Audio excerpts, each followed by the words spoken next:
শুভ সন্ধ্যা বন্ধুরা। আমি একটু চাউমিন বসিয়ে দিলাম। মেয়েরা কি টিফিন করবে ওর জন্য একটু আমি চাউমিন বানিয়ে নিচ্ছি। এখানে কিছুটা গাজর আর আলু কেটে নিয়েছি।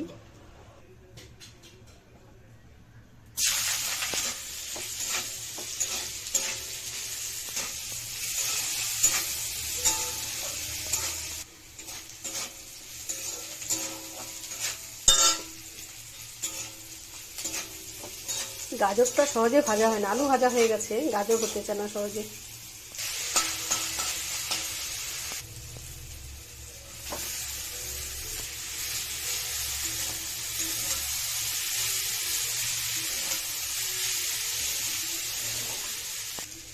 হয়ে গেল আমার চাউমিনটা।